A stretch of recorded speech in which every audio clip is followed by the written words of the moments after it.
I never thought I'd be writing something like this. Honestly, it feels like a bad movie I can't walk out of. But I need to get this off my chest. Maybe writing it down will help me make sense of it all. My name's Ray. I'm 67, and my wife Josie and I have been married for 40 years. You'd think after that much time, there wouldn't be many surprises left. You settle into a rhythm, right? You wake up, drink your coffee, maybe read the paper, and just go about your day. That's how I thought life worked at this age. I've been dealing with some health issues these past few years. Heart problems mostly. Nothing extreme, but enough to slow me down. Josie always said she was fine with it. She'd smile and tell me to take it easy, and I believed her. I really did. I play golf a few days a week to keep myself moving. Josie would kiss me on the cheek, tell me I have a good game, and wave me out the door. Looking back now, I should have paid more attention to those moments. So here's where it starts. It was the 4th of July weekend. Normally, I'd be out on the course with my buddies, arguing over putts and drinking watered-down beer in the sun. But that morning, the weather had other plans. It was pouring rain, absolutely pouring. I remember grumbling as I canceled my tea time. I figured I'd surprise Josie with breakfast, maybe spend a quiet day at home for once. I pulled into the driveway and noticed something odd right away. There was a car I didn't recognize parked just far enough down the street to be suspicious. A silver sports car, sleek and shiny, the kind a young guy in his 20s would show off in front of a bar. I didn't think much of it at first. Maybe it was the neighbor's kid or a visitor. I grabbed the bag of donuts I'd picked up and headed inside. The house was too quiet. Usually, Josie had the radio playing or the TV on in the background. I called out, "Josie, you home?" and started toward the kitchen. That's when I noticed something else. Her favorite pink silk robe draped over the back of the couch. Josie always joked it was her private time robe, the kind she'd put on when she was alone. Except she wasn't alone. I don't know why I didn't just walk out right then and there. Maybe I was in shock, or maybe part of me still didn't want to believe what was happening. I took a few steps toward our bedroom. The door wasn't even closed all the way. I pushed it open, and there she was, my wife of 40 years, sitting on the edge of our bed in that pink robe, laughing at something the guy next to her had said. He looked like someone straight out of a fitness commercial. Luke, I'd later learn, early 30s, tan, with one of those smug smiles that makes you want to hit something. He was shirtless. My brain immediately went into overdrive, trying to figure out what the hell I was seeing. Josie turned and spotted me in the doorway, and instead of looking guilty, she just smiled. Smiled like I'd caught her doing something harmless. "Oh, hey, Ray," she said casually, as if nothing about this moment was completely insane. She even stood up and walked toward me, like she was about to kiss me on the cheek. I stepped back, holding my hands up. "Don't even try it," I said. My voice cracked, and I could hear my own heartbeat in my ears. Who the hell is this? Luke leaned back on his elbows, still smirking, like he belonged there. "I'm Luke," he said, way too confident for someone who should have been scrambling for his pants. Josie sighed, brushing her hair back, completely unfazed. "Ray, calm down. There's no need to make a scene. No need to make a... Are you serious, Josie? Who is he? What is he doing here?" My voice was getting louder, but I didn't care. I wanted answers. I needed to know what I was looking at. Josie glanced at Luke, then back at me with this strange look on her face, almost like she was annoyed. "Ray," she said slowly, like she was explaining something obvious to a child. "Luke and I have been seeing each other for a while now. It's not what you think. Not what I think." I repeated, my hands shaking at my sides. "You're in our bedroom, Josie, wearing that robe. With him." She rolled her eyes and crossed her arms, like I was the one being unreasonable. "Ray, I didn't want you to find out this way, but you're always out golfing. I get lonely. Luke, he's just been keeping me company." "Keeping you company?" I repeated, practically choking on the words. Josie, we've been married 40 years. 40 damn years. This isn't just some mistake. Her expression hardened then, like she'd been waiting to let something out. Ray, you're not the same man you used to be. You're sick. You're slow. All you do is golf and sit in that chair. I needed more. She glanced back at Luke, who was watching the whole thing unfold like it was entertainment. Hearing her say those words felt like a punch to the gut. I just stood there, staring at her, trying to figure out if this was really happening. If this was a woman I'd spent my entire adult life with, the silence in the room was suffocating. Josie stood there, arms crossed, waiting for me to say something. Luke was still lounging on the bed like he had every right to be there, like he wasn't blowing apart everything I thought I knew about my life.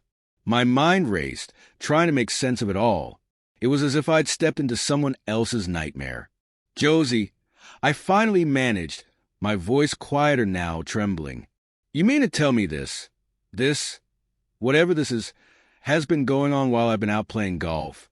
While I thought we were fine. She didn't even flinch. Instead, she shrugged, like she was explaining why she'd ordered the wrong thing at a restaurant. Ray, I didn't plan for this to happen. It just did. And honestly, her voice softened slightly. It works, doesn't it? You have your routine and I have mine. Your routine? I repeated, feeling the words catch in my throat. You mean sneaking around with some kid while I'm out trying to stay alive long enough to see our grandkids grow up? Josie winced, and for a split second, I thought I saw something like regret cross her face. But just as quickly, it vanished, replaced by that calm, almost dismissive tone she'd been using. Ray, let's not make this a big deal, okay? I still love you. This doesn't change that. It doesn't change that. My voice cracked, rising again despite my best efforts to stay composed. You've been bringing him into our house, Josie. Into our bedroom. And you think this doesn't change anything? Luke finally spoke up then, his voice as smooth and smug as the grin on his face. Look, man, I get that this is awkward, but it's not like we were trying to hurt you. I snapped. You don't get to talk, I said, pointing at him. You don't get to sit there half naked in my house and act like this is just some misunderstanding. Luke raised his hands, palms out, like he was surrendering. Hey, no disrespect, okay? But Josie's a grown woman. She can make her own choices. Josie put a hand on my arm, and I flinched away from her touch. Ray, please, she said, her tone suddenly softer. Let's just talk about this later. Calmly. There's no reason to. No reason. I interrupted, my voice rising again. No reason? Josie, you just tore apart 40 years of marriage like it was nothing. Like I'm nothing. Her face hardened again, and her voice took on an edge I hadn't heard before. Ray, I didn't ask for this, but it happened. And honestly, maybe it's time you looked in the mirror. You've been so wrapped up in your own life, your golf, your health, that you didn't even notice I wasn't happy. I stared at her, stunned. I didn't notice, I said, shaking my head in disbelief. Josie, I've been trying. I've been doing everything I can to keep us moving forward, to keep us together. Luke stood then, pulling his shirt over his head with a casual ease that made my blood boil. Look, he said, maybe I should go. This is clearly a lot. He brushed past me, his cologne lingering in the air, and I clenched my fists at my sides, fighting every instinct to throw a punch. When the front door finally clicked shut behind him, I turned back to Josie, my voice barely above a whisper. How long? She hesitated, and for the first time, I saw something like guilt in her eyes. A few months, she admitted quietly. Since spring. My mind reeled. Thinking back to the golf tournaments, the late afternoons when I'd come home sunburned and tired, to find her already in bed, claiming she'd been reading. All those little moments I'd ignored, brushed off as normal, suddenly took on a new meaning. I can't believe this, I said, sinking onto the edge of the couch. My hands trembled as I held my head, staring at the floor. I thought we were happy. I thought you were my partner. I am Ray, she said softly, stepping closer. I still am. I looked up at her, my face hot with anger and shame. No, Josie. Partners don't do this. Partners don't lie and sneak around and then act like it's no big deal. She opened her mouth to respond but stopped when I stood abruptly, the motion making her flinch slightly. You know what? I said, my voice steadier now. I need some air. Don't follow me. I grabbed my keys and stormed out, the cool rain hitting my face as I stepped into the driveway. The silver car was still parked down the street, and it took everything in me not to walk over and key it. Instead, I climbed into my truck, gripping the steering wheel so hard my knuckles turned white. I didn't know where I was going. All I knew was that I couldn't stay in that house. Not right now. Not while everything I thought I knew about my life was unraveling around me. I drove aimlessly for a while, rain streaking the windshield, my mind a mess. The betrayal wasn't just about the affair. It was how casual Josie had been about it, like it was just another bump in the road. 40 years, and this is where we'd ended up. Eventually, I pulled into a quiet park. I sat there, staring at the rain-soaked trees, replaying her words in my head. It works for both of us, the way she said it, like she'd done me a favor by keeping this quiet. My chest felt tight, my heart pounding in that familiar, alarming way that reminded me I couldn't afford to lose control. I thought about going back to confront her again, but what would be the point? She wasn't sorry, not really. Instead, I decided to call Christine our daughter. Maybe she'd give me some clarity. She picked up after a few rings. "Hey, Dad," she said, her voice warm. "What's up?" I hesitated. "Christine, I need to talk to you about something, about your mom." There was a long pause. When she finally spoke, her voice was careful, cautious. What happened? I told her everything. The pink robe, the guy, Josie's ridiculous attempt to justify it. When I finished, there was silence on the other end, and then Christine sighed deeply. "Dad, I knew about Mom and Luke." The words hit me like a punch. "You knew?" I asked, my voice rising. "I didn't know how to tell you," she said quickly. "Mom said it wasn't serious. She said she still loved you, and this was just something she needed." My grip tightened on the phone. Even my own daughter had been pulled into this mess. "And you didn't think I deserved to know?" I asked, my voice shaking. "Dad, I'm sorry," she said softly. "I didn't know what to do. I didn't want to hurt you. You didn't want to hurt me." I repeated bitterly, "Do you have any idea what this feels like?" She started to say something else, but I couldn't listen anymore. "I need to go," I muttered, hanging up before she could respond. The betrayal felt deeper now. It wasn't just Josie. It was a crack spreading through my whole family. The next morning, Josie acted like nothing had happened. She busied herself setting up for our 4th of July barbecue, humming as if we hadn't just torn our marriage apart the day before. I stayed quiet, watching her flit around the kitchen. Part of me wanted to explode, but the other part was numb. What was the point? She clearly didn't care. By the afternoon, the house was full of family and friends. Josie laughed and mingled, radiant in a summer dress, like a perfect host.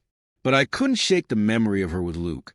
When everyone sat for dinner, Christine cleared her throat and said, "Dad, we need to talk." All eyes turned to me. "What's this about?" I asked, my stomach sinking. Christine glanced at Josie, then back at me. "It's about Mom and the situation." Josie leaned forward, all charm and grace. "Ray, don't make a scene. This is family time." A murmur rippled through the table. My son, Matt, frowned. "What's going on?" I stood, my voice steady but cold. "What's going on is your mother's been lying to all of us." I looked at Josie. "Tell them." Her eyes narrowed, but she stayed silent. Christine sighed. Dad, Mom's been seeing someone else. The words hung in the air like a thunderclap. Matt's face darkened, and the room fell silent. Josie sat back unbothered, as if this betrayal wasn't shattering everything. In that moment, I realized the family I thought I protected all these years had already splintered. The silence at the table was unbearable. Matt broke it first, his voice sharp. "Is this true, Mom?" Josie didn't flinch. "Yes," she said evenly, like she was admitting to forgetting milk at the store. "But it's not what you think." Matt's chair scraped loudly as he stood. "What is it then? A hobby? A midlife crisis?" His voice cracked with anger. Christine tried to calm him. "Matt, please. Let's keep this civil." "Civil?" he shot back. "Mom just admitted to cheating, and you want me to be polite about it." Josie sighed dramatically. "This isn't the time or place for this conversation." "Oh, but it was the time and place to bring some guy into your marriage," I said, my voice low but seething. The tension was unbearable. Some relatives murmured excuses and began leaving. Josie's calm mask finally cracked, her cheeks flushed with frustration. "Fine," she snapped, standing abruptly. "Yes, I made mistakes. But don't act like you're perfect, Ray. You've ignored me for years." I opened my mouth to respond, but Matt cut me off. "Stop, both of you. This isn't about old grievances. It's about the fact that you destroyed our family, Mom." Josie didn't respond. Instead, she grabbed her wine glass and left the table, heading inside without looking back. The rest of us sat there, stunned. The 4th of July celebration had officially become the day my family broke apart. After Josie stormed inside, the patio was eerily quiet. Matt paced angrily, muttering under his breath, while Christine sat with her head in her hands. A few stragglers offered half-hearted goodbyes before slipping out the gate. "I can't believe this," Matt finally said, slamming his hand on the table. "How long has this been going on?" "Months," I said quietly, staring at the leftover food on my plate. I had no appetite. Christine looked up, guilt written all over her face. "I knew about it," she admitted softly, "but I didn't know how to tell you, Dad." Matt rounded on her. "You knew? And you didn't say anything? Are you kidding me, Christine?" She stood, her voice trembling. "I didn't want to make things worse. I thought maybe Mom would end it, and things would go back to normal." "Normal," Matt scoffed, throwing his hands in the air. "There's no going back after this. I know that now." Christine shot back, tears welling in her eyes. I raised my hand weakly, trying to cut through their argument. "Enough," I said, my voice strained. "None of this fixes what's happened." Matt let out a frustrated sigh, rubbing his temples. "What are you going to do, Dad?" It was a question I'd been asking myself since the moment I walked into that bedroom. I didn't have an answer yet. All I knew was that the life I thought I had was gone. "I don't know," I admitted, feeling the weight of the day crash down on me. "But I need time to figure it out." Matt nodded reluctantly, his anger simmering just below the surface. Christine gave me a hesitant hug before going to check on Josie. As I sat alone on the patio, the leftover fireworks still piled on the table, I realized this wasn't just the end of a holiday. It felt like the end of everything I'd built that night. The house felt like a stranger's. Matt stayed in the guest room, his anger still palpable. Christine left after a quiet conversation with Josie in the kitchen. I didn't ask what they talked about. I couldn't bring myself to face Josie again. Instead, I sat in my recliner, staring at the TV without really watching it. The sound of Josie moving around the house grated on me, each step a reminder of what she'd done. Finally, she appeared in the doorway. She looked tired, her usual confidence dimmed. "Ray," she said softly, "can we talk?" I didn't look at her. "Talk about what?" "How you've been seeing someone else while pretending everything was fine." Her lips pressed into a thin line. I never wanted it to come out like this. But maybe it's for the best. We can finally be honest with each other. I laughed bitterly, shaking my head. Honest? Now you want to be honest?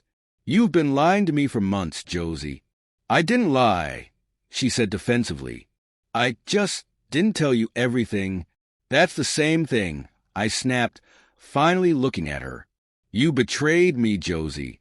Do you even understand what that means? What it feels like? She folded her arms, her expression hardening. And what about how I felt, Ray? You've been so checked out lately. Golf, the TV, your health. I needed more. I stood, the anger boiling over again. So, what? You found more in some guy half your age? That's your excuse. She didn't respond right away. When she finally spoke, her voice was quiet. I don't have an excuse, Ray. I wasn't happy. Her words cut deeper than I expected. I stared at her, searching for something, remorse, regret, anything. But she just stood there, waiting for me to respond. I wasn't happy either, Josie, I said finally, my voice raw. But I didn't destroy our marriage over it. Her face crumpled for a moment, like she wanted to cry, but she quickly composed herself. I don't want to fight anymore, she said softly. I don't know what to do next. Neither do I said, turning away from her. But right now, I can't even look at you. Without another word, I grabbed a blanket and headed to the couch. That night, I lay awake, staring at the ceiling, wondering how we'd gone so wrong. The next few days felt like living in a stranger's house.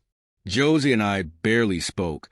Our conversations reduced to awkward exchanges about groceries or the weather.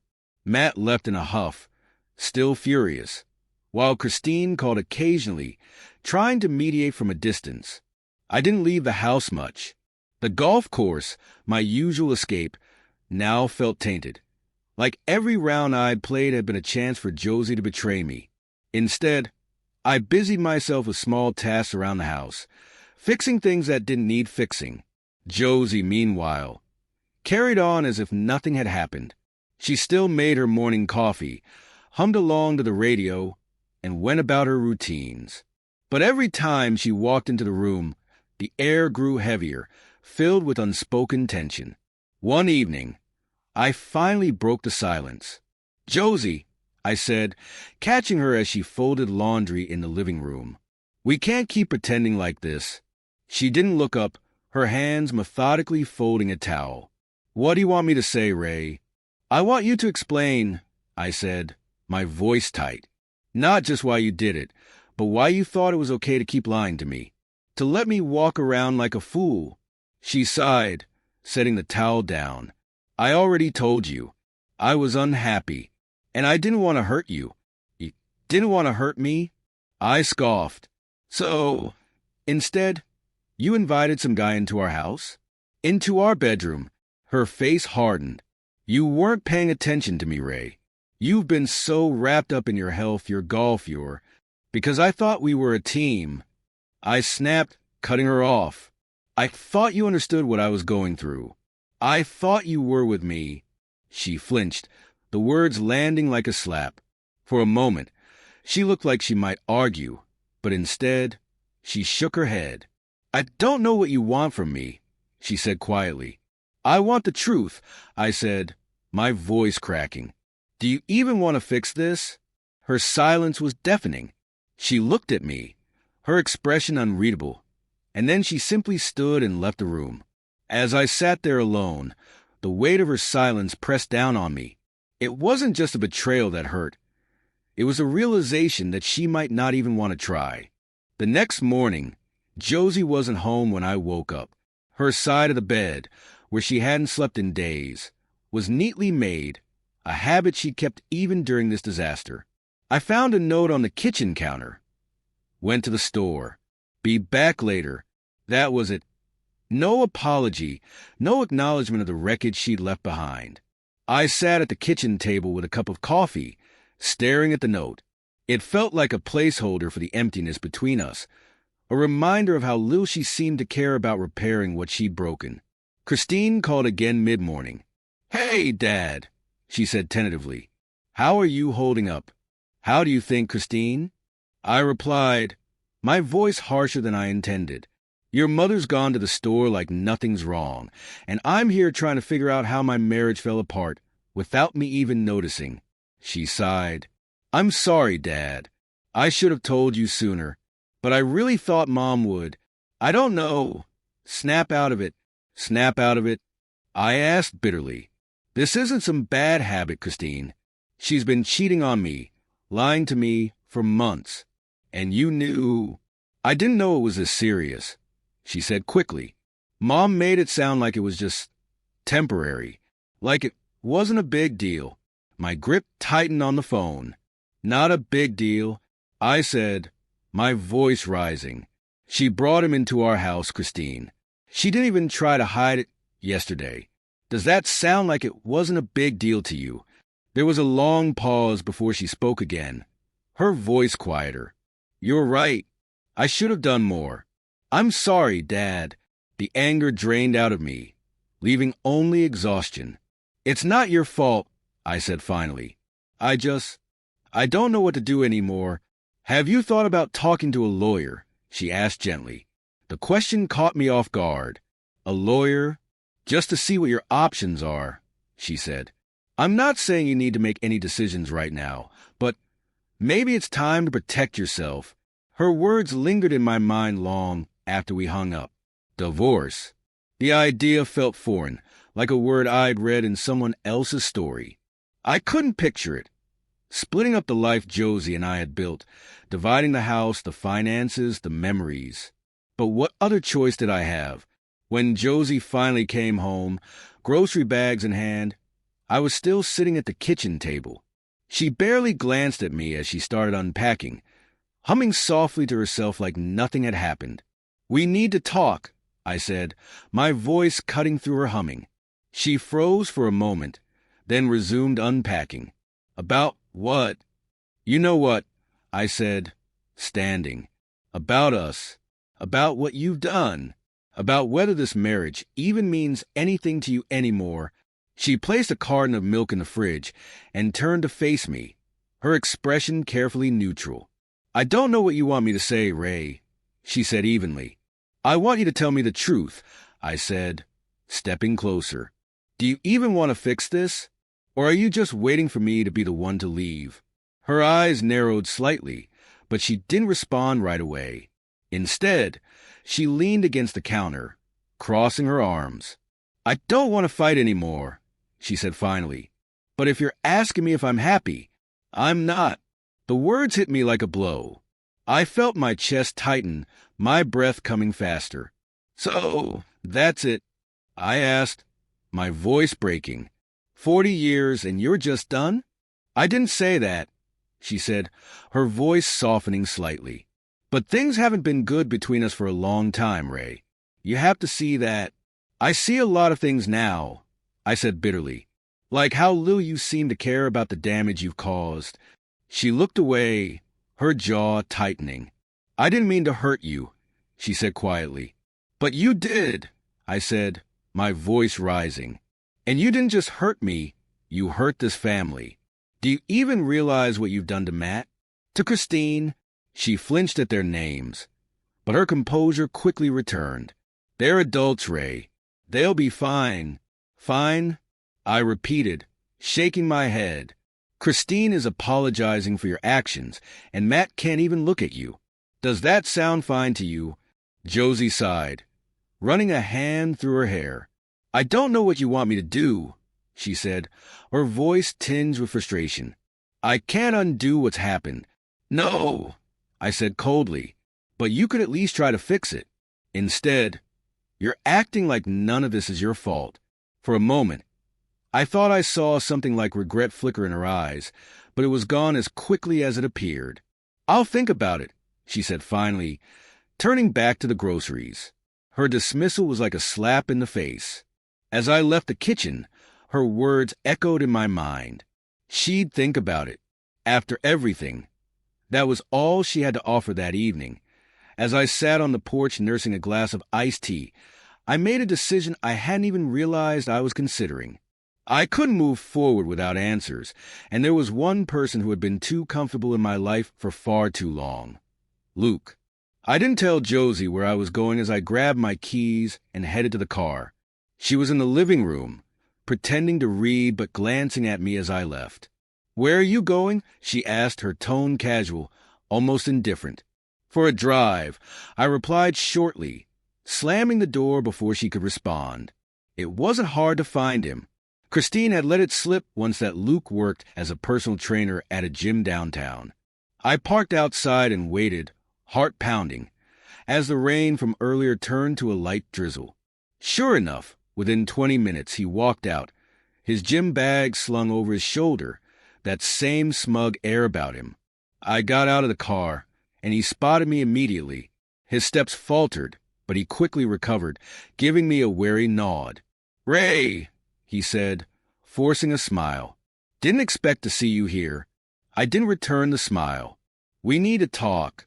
He hesitated, glancing around like he was considering walking away. But something in my expression must have stopped him. He nodded toward a bench under the awning. "All right, let's talk." We sat, and for a moment, neither of us spoke. I could feel the anger bubbling under the surface, but I forced myself to stay calm. "How long?" I asked finally, my voice tight. He sighed, leaning back against the bench. "Josie and I started seeing each other about 6 months ago," he admitted, his tone almost casual, like he was confessing to missing a deadline at work. 6 months, I repeated, my jaw clenching. "And you thought that was okay? Sneaking around with another man's wife?" He shifted uncomfortably, but held my gaze. "Look, I'm not going to make excuses. It just happened. She seemed unhappy and we connected. I didn't plan for it to go this far." "This far?"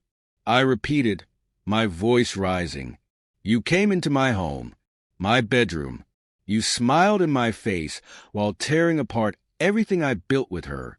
Luke looked away, his confidence faltering for the first time. "I didn't mean to hurt you, Ray," he said quietly. "I didn't mean for it to hurt anyone." "Well, it did," I snapped. "You think you can waltz into someone else's life, take what isn't yours, and just walk away without consequences?" He opened his mouth to respond but quickly closed it, realizing there was nothing he could say that wouldn't make things worse. "Do you love her?" I asked suddenly, the question catching both of us off guard. Luke blinked, frowning slightly. "I don't know," he said after a long pause. "I care about her, but I don't know if it's love." I laughed bitterly, shaking my head. "You don't even know. And yet you've destroyed my family for something you're not even sure about." He didn't respond, his gaze fixed on the ground. I stood, the anger swirling inside me, threatening to boil over. "Stay away from her," I said, my voice low but firm. "Whatever this was, it ends now. You've done enough damage." Luke looked up at me, his expression unreadable. "And if she doesn't want it to end..." I froze, his words hitting me like a punch. For all my anger at him, the truth was staring me in the face. This wasn't just about Luke. Josie had made her choice, time and time again. Without another word, I turned and walked back to my car, my mind spinning. As I drove home, the realization settled heavily in my chest. I could confront Luke, I could argue with Josie, but in the end, the betrayal wasn't something I could fix. When I got back, Josie was still in the living room. She glanced up as I entered, her eyes narrowing slightly. "Where were you?" "Doesn't matter," I said shortly, brushing past her. I climbed the stairs and shut the bedroom door behind me, leaning against it as the weight of the day pressed down. Luke's question echoed in my mind. And if she doesn't want it to end, for the first time, I let myself wonder if there was even anything left to save. The next morning, I woke up to the sound of Josie in the kitchen, humming again as she clattered dishes. It was almost laughable how normal she could make everything seem, like we weren't standing on the edge of a crumbling cliff.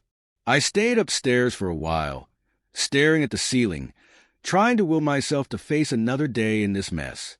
Luke's question kept playing in my head over and over. And if she doesn't want it to end, it wasn't just about her affair. It was about us. About whether we still had anything worth fighting for. By the time I came down, Josie had breakfast ready. A plate of eggs and toast sat on the counter. The kind of thing she used to make on weekends when the kids were young. She looked up as I entered, her smile hesitant. "Morning," she said softly. I didn't respond, just sat at the table and stared at the plate. "We need to talk," I said finally. Her smile faded, and she sat across from me, folding her hands neatly. "Okay." I took a deep breath, forcing myself to stay calm. "Last night, I talked to Luke." Her eyes widened slightly, but she didn't say anything. "He told me it's been 6 months," I continued. 6 months, Josie. Half a year of sneaking around, lying, and bringing him into our home. And you still haven't told me why." She sighed, her shoulders slumping. "Ray, I've told you already. I wasn't happy." "That's not good enough," I snapped, my voice sharper than I intended. "Unhappy? So what, Josie? You think I haven't had my moments? You think I haven't felt like giving up sometimes? But I didn't. I stuck with you because that's what marriage is." Her jaw tightened, but she didn't look away. "It wasn't just about being unhappy," she said quietly. "It was about feeling invisible. Like I wasn't your partner anymore. I was just there." "Invisible?" I asked, incredulous. "You think I didn't see you, Josie? I've spent the last 40 years trying to make a life with you.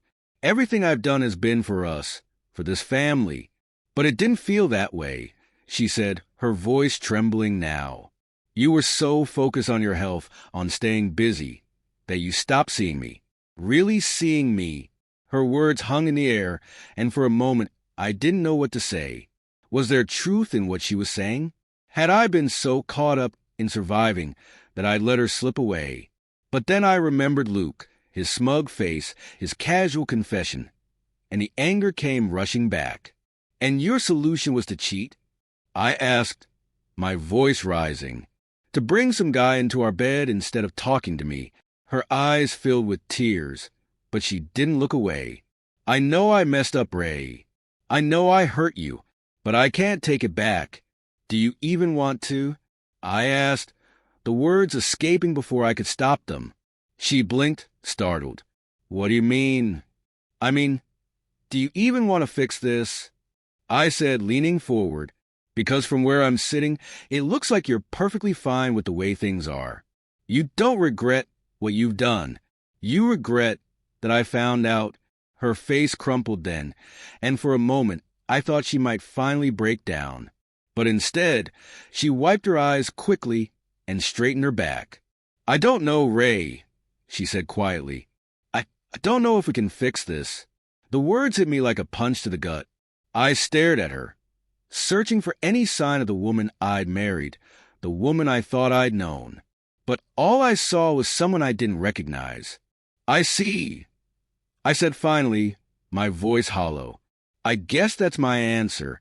She opened her mouth to respond, but I didn't wait to hear it. I stood, grabbed my jacket, and walked out the door, the sound of it closing behind me echoing in the quiet morning. As I drove aimlessly through town, I realized that I'd been holding on to a version of our marriage that no longer existed. The Josie I loved, the life we'd built, it was already gone. And maybe the hardest part wasn't letting go of her. It was letting go of the hope that we could ever go back to what we were. By the time I pulled into the park, the tears I'd been holding back finally came. I sat in the car, gripping the steering wheel, and let them fall. Because for the first time, I understood what I had to do. And it terrified me, sitting in the park. I tried to steady my breath, my thoughts circling back to the same painful truth. Josie didn't know if she wanted to fix this. She didn't fight for us, didn't even pretend to. I pulled out my phone and dialed Matt. He picked up after a few rings. "Dad?" "Yeah," I said, my voice strained. "I need to talk." "About Mom?" he asked, his tone immediately sharp. "Yeah," I said. She She admitted she's not sure about staying in the marriage. He sighed heavily. I hate to say it, but are you really surprised? She hasn't shown any remorse. No, I said quietly. But hearing her say it, it's different. You can't keep living like this, Dad, he said bluntly. It's tearing you apart. I nodded, even though he couldn't see me. I just don't know how to walk away after 40 years, Matt. He paused. Then don't think about the years. Think about now. About whether staying is worth the pain it's causing you. His words stayed with me as I hung up. The years we'd built together felt heavy, but so did the weight of Josie's betrayal. For the first time, I wondered if Matt was right, if letting go might be the only way forward. That night, the house was unbearably silent. Josie had gone to bed early, leaving me alone with my thoughts. I sat at the kitchen table, staring at the wedding photo on the wall. We looked so happy back then, so certain of the life we were building. Now, the love in that picture felt like a distant memory, something belonging to a different lifetime. Matt's words echoed in my mind. Think about now. I picked up a piece of paper and a pen, my hand trembling slightly as I began to write. Josie, we need to separate. The words were harder to write than I thought they'd be, but once they were on the page, I felt a strange sense of calm. When I finished, I folded the note and left it on the counter. Then I grabbed my keys and walked out, not knowing where I'd go. Only knowing I couldn't stay, I spent the night at a small motel on the edge of town. The room was basic, just a bed, a chair, and a TV with fuzzy reception, but it was quiet, and that's what I needed. Lying there, I thought about everything that had led me to this moment. The good years with Josie, the struggles, the little victories we'd shared, and then the betrayal, the lies, and her indifference when it all came crashing down. By morning, I knew there was no going back. I checked out of the motel and drove to Christine's house. She opened the door, surprised to see me. Dad, what are you doing here? I left, I said simply. Her face softened, and she stepped aside to let me in. Come in. Let's talk. As I sat in her living room, the weight of my decision settled in. It hurt, more than I thought it would, but there was also relief. Relief that I was finally choosing myself after years of feeling invisible. Are you okay? Christine asked gently. I will be, I said. And for the first time in days, I believed it that a week passed before I heard from Josie. She called once, but I didn't answer. Instead, I focused on settling into a routine. Christine let me stay in her guest room while I figured out my next steps. One evening, while we were having dinner, my phone buzzed. A text from Josie. Can we talk? I stared at the message, debating whether to respond. Christine noticed and gave me a small, encouraging nod. Only if you're ready, Dad, she said softly. After a moment, I replied, there's nothing left to say. It wasn't easy, but it was the truth. Josie had made her choice, and now I was making mine. In the weeks that followed, I started to feel lighter. I reconnected with old friends, took long walks, and even joined a community group. For the first time in years, I was living for myself, not for the ghost of a marriage that no longer existed. One day, while sorting through some papers, I found a photo of Josie and me from our honeymoon. I held it for a moment before placing it in a box with other memories I wasn't ready to let go completely. Starting over at my age wasn't what I'd planned, but it was better than staying in a life where I wasn't valued. As I stepped outside that evening, the sunset painting the sky in warm hues, I felt something I hadn't in a long time. Peace. It wasn't the end I'd imagined, but it was a new beginning, and that was enough.